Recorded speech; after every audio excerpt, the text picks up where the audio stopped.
Welcome to the Play in Faith podcast, where we dive into the world of sports through the lens of optimism, inspiration, and faith. We're on a mission to infuse youth sports culture with positivity and joy while building the largest network of college Christian athlete mentors in the world. Thanks for stopping by. Enjoy today's show. Hey everybody, it's Coach Chris with Play in Faith. I am so excited today. We have Carol McGregor from Grace College willing to share some time and some wisdom with us. A career in athletics, both playing and professionally. Just so excited to have you here today. Thank you for coming on, Carol. We really appreciate it. You're so welcome. I'm excited to be here with you. Yeah, so obviously you're at Grace College, an absolutely beautiful place. You guys have amazing athletic programs. But this isn't where you started out. So I'm just curious, how did you get here to Grace? First, what are you doing now? And then kind of how did you get to this point? How'd you get here? Oh, wow.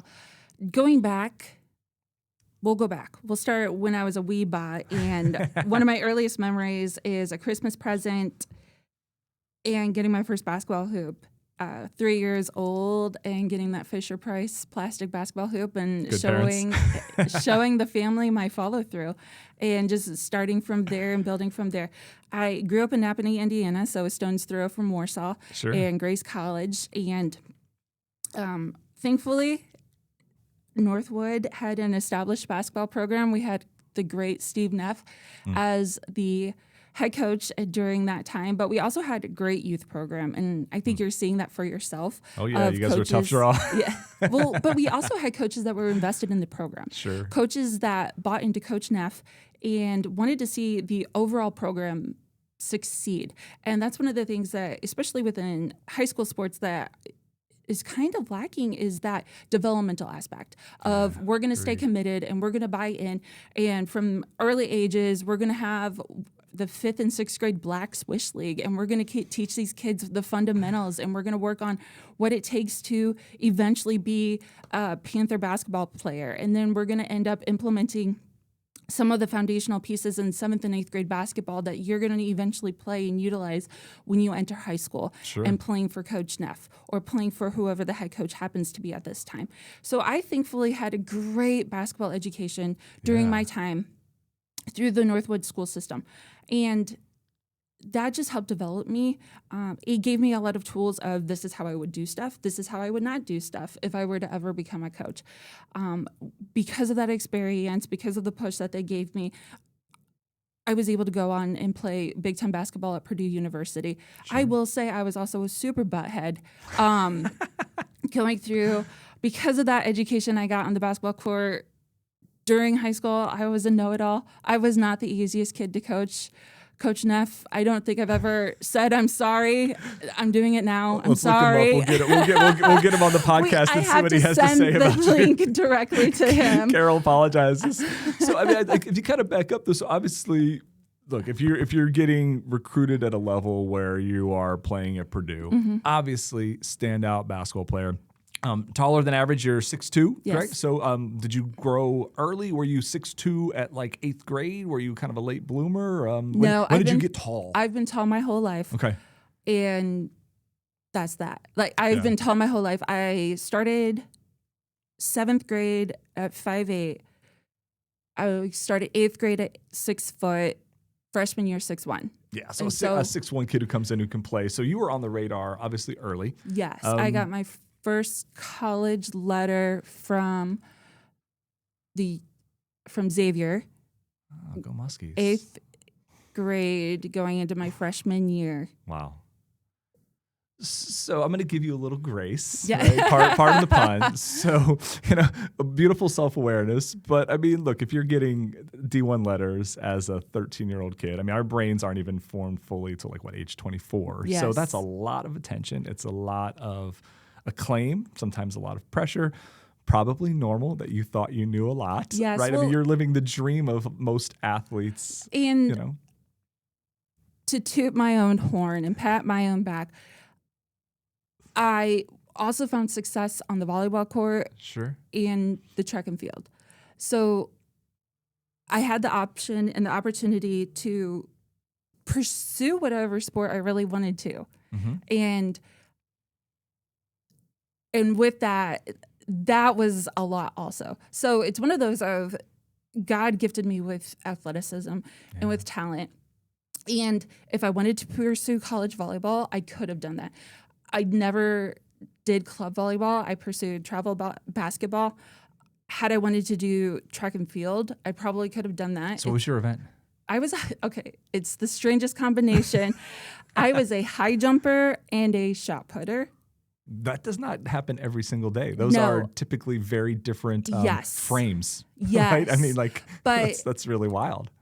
It shows you my explosiveness. Yeah, Does that make really? sense? My athleticism. No, it's an incredibly rare combo. Yes, and so shout out to Kirk Huntsberger at Fairfield now.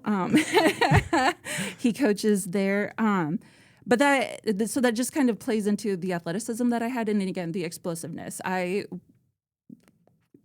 always say that I was quite explosive. It could jump quite high for a white woman.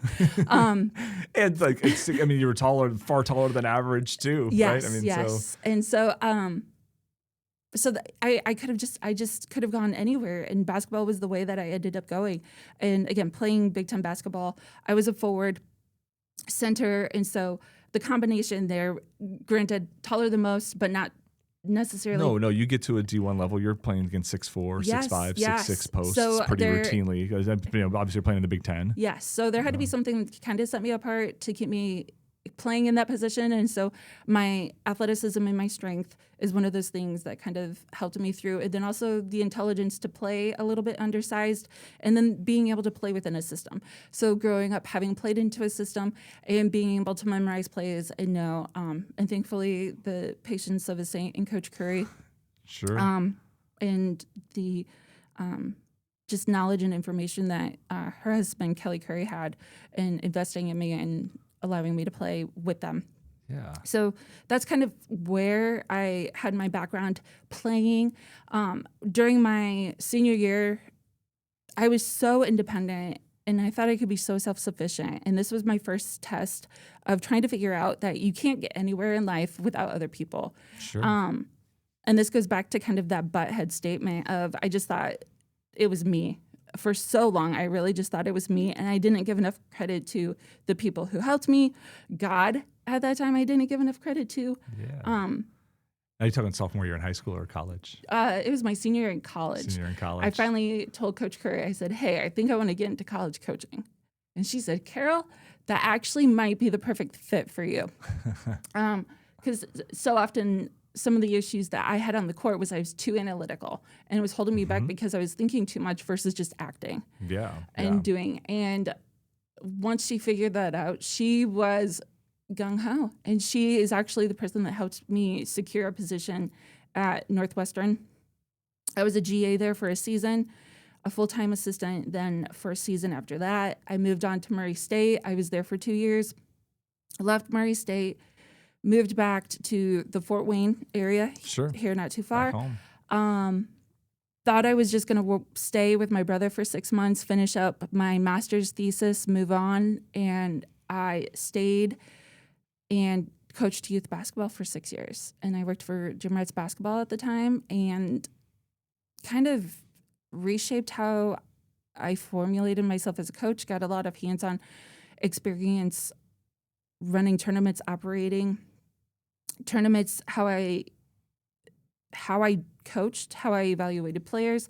Then got back into the coaching game, spent a year at the University of St. Francis, 2 years at IPFW, and have been here at Grace since. I coached 4 years for the women's basketball team, and now I'm starting my 4th year just on the professor side. But during this time here at Grace, I've been an assistant athletic director and have had the privilege, as you know, of working with Chad Briscoe, our athletic director, who's absolutely phenomenal. I believe he just was National NAIA Athletic Director of the Year Friday. So or a couple of days ago, we saw that. So we like to give a shout out to all our former guests. So yeah, Chad's been wonderful helping us really connect this mission with other schools. All right, so Carol, so obviously an entire life, a career revolved around sports and athletics. I mean, obviously you knew at a very young age, you excelled at sports, you had a lot of interest. What I find is interesting is you were playing 3 sports at a very high level, and I find that one of the things probably a lot of people listening to this podcast struggle with, we got a lot of parents of athletes, and it's a challenge. How do we know how to guide them, how to shepherd them? especially if they're at a smaller high school. The same 8, 9 kids tend to be good at a lot of things. So there's pressure to specialize, a lot of pressure. And I know you just went to a conference where they talked about some of this. So how did you deal with some of that pressure to pick a sport, or how did your family handle that? Because obviously you were good at a lot of things. Thankfully, my father had the knowledge, education, and fortitude to be like, no, we're not going to specialize. I did play travel basketball, but I also had some bumps along the way playing travel basketball. But he also was like, there's importance to playing multiple sports. And I don't know if he could see the writing on the wall, or if he just thought it's going to help shape you as an athlete, or if he just thought overall it's going to help with your athleticism to develop, or I should ask him maybe of like, why did you know this? But so many more studies are coming out that, overuse injuries, it's better to develop with multiple sports. He just was very much aware, and I thank him for that. At the time, we had like the same like 5, 6 athletes that kind of went through, and some of my closest friends in high school, we played all 3 sports together, and it was a joy to go through that process. But it was one of those two. I needed the break. Volleyball was a reprieve, and then by the time volleyball was ending, I'm like, yes, let's get to basketball. And by the time basketball was ending, it's like, yes, let's get to track. And then by the time track was ending, it's like, all right, let's get back on the basketball court and refine those skills again and go back. And it was just a cycle to go through, and it helped so much to kind of have those seasons and then get those breaks and get back to the season. But the greatest thing through it all is you still stayed active. It wasn't one of those of like you're becoming a couch potato and you're having to become back in shape through all the time. You're still staying active. You're still staying involved. Yes, you may not be in basketball shape, but you didn't completely lose your athleticism or your skill during that time. And you might get shots up once or twice a week. You're just not doing it every single day. Perfect. Yeah, there's a lot of transferable skills with some of the athleticism. And one of the things parents will say to us, and I've even seen it, where you're seeing kids as young as 6th or 7th grade being approached by some of these travel coaches of, everything's D1, D1, D1. Hey, you want to go D1? You need to be playing year round. Come join our program. It's only, $600 million or whatever the astronomical cost is. Just sell your car and come here. So would you have any advice for parents that are going through that? Because obviously you still got to the apex of college sports and didn't necessarily give up those other sports. So what would you say to like a 6th or 7th grade parent who is getting some of these conversations from, maybe some different coaches they have to pick now? Trust your gut. In all reality, like I would pray about it. Like, and you're the ones that are responsible for your student and your child. And I look at them. One, are they emotionally mature enough to handle this? Personal experience this past year with my 7-year-old daughter. We started her in swim for the first time, and we wanted it to be enjoyable so that she could grow and develop. And I started pushing her too much, and it started becoming a labor. And it's so hard. Yeah, and for myself, I don't want to be forcing her to do it because of myself. And at the end, I'm making her go to swim practice 3-4 nights a week. At the beginning of it, we made the agreement that it should be twice. And I'm allowing the pressure of seeing other parents making their children do it more often. And that's burning out my kid. You need to be responsible for your kid. What can they do or what can't they do? If you have the financial means and you can find that balance, or if your kid is begging for it and they want it. Yeah, that's the big driver, right? Yeah. Like if they're asking for it and they're staying on top of it, because like that's the big thing. If they're emotionally ready for it and they're wanting it and they're asking for it and you can make that compromise. I mean, my husband looked at me like, we're the parents. Like, we're the ones that make the money. What do we do? And I was like, we need to have this conversation with our daughter because we want to show her how decisions are made. And we want to talk to her about making commitments also. And so once you make a commitment to a team, you need to live out that commitment. And so yes, even at 7, we're trying to instill that in our daughter and have that conversation and go through that process. So you as the parent, you're the only one that can truly make that decision. One, you don't want to put yourself in a financial position that you're going to be hurting. So 2, like, is it feasible? But are there other opportunities that if your child really wants to do it, could you figure it out? I would honestly say, I got my scholarship at Purdue because I went to their camp. And again, going back to that butthead comment, I was so angry at my dad for making me go to this Purdue camp because I was too good for camps at that point. Because, I thought you were going to go the other way. Like you just didn't want to put in the time and effort, or you were feeling tired. I thought it was too good. I knew everything about basketball. I don't need to go back to like elementary school camps. Thank God. They found you. Thank God. Yeah. They saw me play. I feel they might have found you anyway. I don't know. I did I don't know. No, you're exactly right though. I mean, like getting to some of these exposure camps and I love the idea of really having that conversation with your kid. Yeah. Where, I mean, I know my daughter's a couple years ahead of you, and we finally broke down and let her play because she was begging for it. I mean, we'd be on the way to school and she would ask me for 3 things she can do to start varsity as a 9th grader. I'm like, well, you're in elementary school, so pump the brakes, right? I mean, she was that intense, and we're like, you know what? She loves it. Let's go. I have a nephew who's been playing travel baseball. I mean, just a gift from God, right? I mean, he's like trying out for like the U.S. Olympic team, loves it, never burn out, but it was his choice. And I do see some kids that are like that and wonderful. And then there's others that are, being pushed and pushed and pushed against their will. And good for you guys for at least recognizing that it's hard. It's so hard to resist when you see the other kids doing it. And then obviously for a little context, your husband is an athlete, a large fella, 6'9". 6'9". So 6'9". Your daughter's probably going to be a big, talented athlete with a lot of options.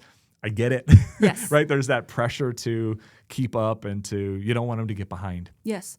Right? But we also go back to there's so many lessons that you can learn through sport. Agreed. And we don't want to miss those lessons also. But those lessons are going to naturally come along the way. And as I said, like just sitting down and having the conversation with our daughter about what is commitment? What does it look like to support a team? We even just had the conversation of swim. If swim is what you want to do right now, what does it look like to be a good teammate? Because swim is oftentimes very individualistic. Sure. But if you're swimming against a teammate in this race for this meet, how do you make each other better? You have to swim as hard as you possibly can because you might beat her this race. Historically, she may always beat you, but this might be the day. And when you get out of the water, you give each other a high five and you say, nice race. Iron because sharpens iron. Yes, precisely that. Yeah. Because every day that you go at each other and you're going to make each other better. It's going to make the team better, and it's just going to help everyone evolve. And so it's one of those of like, it's going to happen. It's going to naturally occur.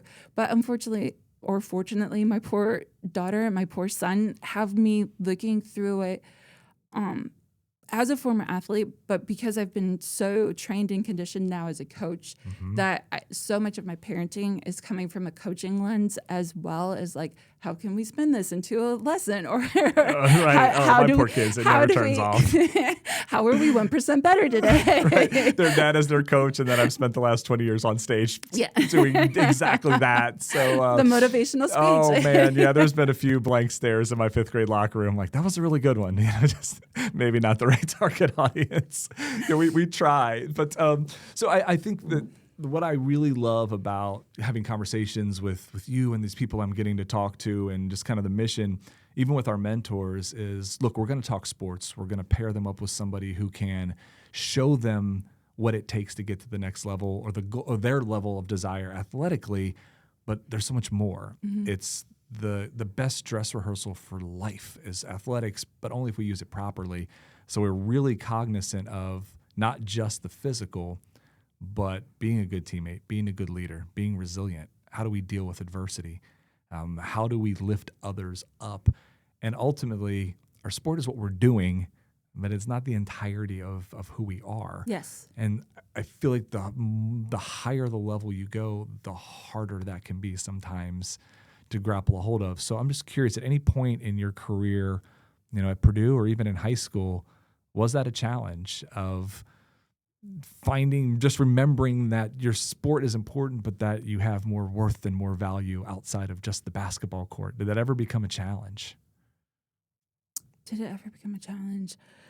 I guess, was the pressure ever, how did you deal with some of the pressure, right? I mean, it's a pretty big time level of play where, for a lot of athletes, good game equals good day, bad practice equals bad day. how do you avoid some of that trap, I guess? As I was preparing to come and talk to you today, I kind of always fall back on like, I think my power verse, my like life mission, right? It's the greatest commandment of love God, with all your heart, mind, and soul, but to love others as yourself. And so it's one of those of just like, as an athlete, if all you're thinking about is your performance, you're not loving others. And so you have to get outside of yourself. You have to get outside of your mind. And if you're just so focused on your own performance, especially as a team player, like as a team sport, basketball is a team sport. Like there's 5 people on the court. There's not one of you. And so if you're sucking, like you deserve to get pulled off, right? Like like you have to focus it. Yeah. And you have to get outside of yourself and you have to change your mindset. You have to change what's happening. And it really comes down to like, sorry, Anna from Frozen just started playing in my brain about like. You're in that stage of life. We've just progressed out of that one. Yes. Now it's just miserable YouTube videos. Right. Of just the next right thing. It's actually a sports psychology concept of like the next play. Oh yeah. Next play mentality. The next play. But the parenting phase of life is the next right thing from Anna. That works. We'll take it. But it's the next play mentality of like, okay, I could have turned the ball over, but what am I going to do next on defense? Yes. Am I going to get that rebound? Am I going to work with my teammates to get the stop? Is my communication going to pick up, or am I going to go internal? Mm-hmm. So it's that next play, that next thought process, because the only thing that I can control are the thoughts in my head and then my next actions. And so those are the things that kind of helped. Did it take a lot of time to get there? Yes. I do have to say, thankfully, God kind of wired me to love sports psychology, to love psychology in general. And so when we started working with a sports psychologist, it really helped me. I also have, unfortunately, maybe because I was so gifted so young, kind of a natural fortitude that I just got over stuff pretty quickly. And I didn't let a lot of stuff hang on me too much because I was just sports. Because I'm good and then it's going to, like it's just going to, and so I just had an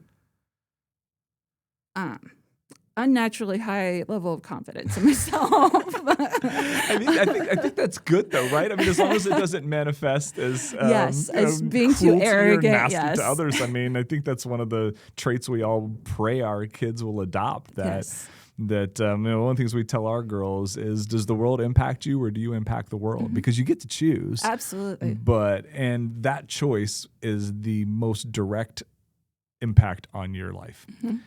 People that choose to impact the world rather than be impacted by it then tend to get good results. Mm-hmm. But if outside circumstances control you, well, I can assure you, you'll get what you expect, right? Absolutely. So I think sports is really good at teaching that. So I always try to pester people. My youngest daughter, she's going to hate these when they're archived because she's eventually going to be a young adult. Or she's going to love it because there's a Audible journal. Exactly. So I always ask her, I say, give me a couple of questions. If you got to sit here and talk to somebody who has had your journey, because I asked her this morning on the way to school, what's your dream? She's like, you already know, I'm going to play at Notre Dame. And it's not I want to, it's I'm gonna. I said, you know what? Let's go for it. I'm here to support you along the way. And so I'm going to talk to someone today who has had that basic same journey of having that goal, getting to the same spot. What do you want to know?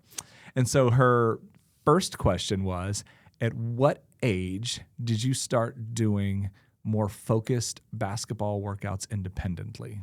Right. Ooh. And when I say independently, I have kids some of the time, like, I practice every day. I was like, no, you shot underhand horse shots with your grandpa. Mm-hmm. Right. And that's fine. Sports is supposed to be fun, but you didn't go out and get 200 makes. Mm-hmm. You weren't out focusing on a workout. So at what point did that become part of your life? Ooh. Being intentional with it. We always had a basketball hoop in our driveway. And so again, with my dad loving basketball, he made it happen. He wanted us to have that resource. So we always had a basketball hoop in the driveway. And it was one of those of being a firstborn daughter, perfection is one of those things. So I unfortunately missed like the goof around gene. I never really did it. And that, I understand. I don't know. I probably drove my teammates nuts with it because I'm very much of the mindset of get your work done, go as hard as you humanly can. And then I'm not hanging out usually after the workout. I'm getting out because I went as hard as I could and I got my stuff done. I probably, so 5th, 6th grade, as I said, the Black Swish Leagues is when we probably first started that. Is probably when I started getting a little bit more And that's serious. your school team. That's with your high school feeder program. Okay. Yes. Sure. And so all the little girls in the Napanee, Wakarusa area could play in that. Is probably when I got a little bit more serious. It would be like, hey, Dad, can you come rebound with me? Or can we go get some shots up? But I also, so as I said, I started like with my follow through at age 3. So I was very meticulous too. And so it was very intentional of getting my shots up, of doing mic and doing bank shots, doing. Because you were playing post primarily. Yes, but also you played today, they'd probably get you pick and pop out on the wing. Oh yeah, and I can promise you it would look beautiful. Let's go. But also just getting the elbow jumpers, the short corner shots, like because I was eye cuts were very important. Sure. So were you counting makes or attempts? Was I counting makes or attempts? We'll say a lot of kids go back and forth. Is it I'm getting 10 makes or I'm getting 20 shots up? Like, what are we doing? I would usually end up going for makes, but I also did this weird thing for myself that I would kind of have this hope and goal of like, so again, I'm doing layman shooting where I'm going like elbow to elbow, but if I have a miss, I'm chasing down my miss and I have to shoot it from wherever I rebound it from. So it's helping me pursue the ball and try to get it as close to the basket as possible, so that way I'm not having to shoot it from out in the grass, you know? Sure. Because then I could potentially miss it and have to keep chasing the ball. So I think that helped me a ton on being able to read my misses or to read the flight of a ball to know where rebounds are going. But then too also helped with my determination to go after missed shots. So then it would be mixed. I was always looking at trying to make as many as I could because as a post player, your shooting percentage was so vital, right? You're like, as a post player, you should be shooting like 60% if not more, based on your shot selection. So yes, based off makes, but I was also just working a lot on those little skills. Nice. Yeah, you guys, you did grow up in a wonderful feeder program. So I'm coaching with an OPS like elite team, and we've got 3 girls from your alma mater to play for me, and I've only had them for 3 weeks, and I absolutely love all 3 of them. They're unbelievable kids, and they're gonna be really good ball players, and we're gonna have trouble beating them when they get to high school. But no, they're absolutely amazing kids, and you can just tell they're being really well coached when I'm not around. Like my part might be the negative, but they're being really, really well coached. All right, so my daughter's last question, that I know I'm running up on time, so I'm gonna have to let you enjoy your day here. My daughter's curious if you played travel ball beyond just Black Swish, and if so, like what club did you play for? Oh gosh, way back in the day, I played for Indiana Storm. It was kind of a one-off type team that just got a bunch of people together. AAU was not what it is today. Yeah, the industrial sports complex had not quite reared up at that point. Sure. You and I were just discussing this before we started recording, of just what youth sport has turned into, and it was not what it is today. The options were not available the same way that it is currently. There's so many more options now than what there were. There's so many more tournaments now. Traveling even with your school teams to play in the off season, it wasn't a thing back in the day. So yeah, that's really it. Like, and you and I were talking, and even as I said, one of the greatest things that I've encouraged even the kids when I was coaching travel basketball is, if you're interested in a school, your daughter wants to play at Notre Dame, go to the Notre Dame camps, sign up for the elite camps, sign up for other schools too. Because the more you learn, or the way you hear basketball taught in different ways, something might just click, right? As a basketball coach, one of the biggest challenges for me was so many kids learned through different ways and different areas. Like, how I'm saying it may not be connecting, so I need to figure out a different way of saying it. So some of these kids might finally get a skill because they hear it a different way. Or you may connect with a different coach. So right now, Notre Dame may be the dream, but she might actually really like Stanford. And so it's one of those of like, don't limit yourself and expand it, and just put yourself out there. So I'm gonna give you one last question here too, because I think it's a good segue. Or like, obviously she's very young, right? I mean, like 9 and 10-year-olds. Like, what are you gonna do when you grow up? You're a fireman, an astronaut, or you're gonna play point guard for the Pacers, right? And I mean, hey, maybe she does get there. I mean, blessed are those who dream big dreams, right? And I do everything I can to help her get there, but also realize that at that level, we're talking about you would be one of the 20, 25 best players in the entire country if you're going to be on that kind of radar. There are so many amazing avenues to continue playing beyond high school. You're sitting at one of them now. So, as you're kind of balancing that career, look, if D1, like, that was your path, and fantastic. If that's where it takes you, that's amazing. There's a lot of places. So let's give a plug to your amazing college here. What's the best thing about playing a sport at Grace? Ooh, best thing about playing at Grace, I would have to say the Christian mission, and the coaches. I mean, we have tremendous leadership with Coach Briscoe, and he has hired great coaches. And you will not find a coaching staff that loves and pours into their athletes as much as these coaches do. And they are just on mission to change the lives of their student athletes. They all have their own individual and unique personalities, and God has gifted them in so many unique capacities.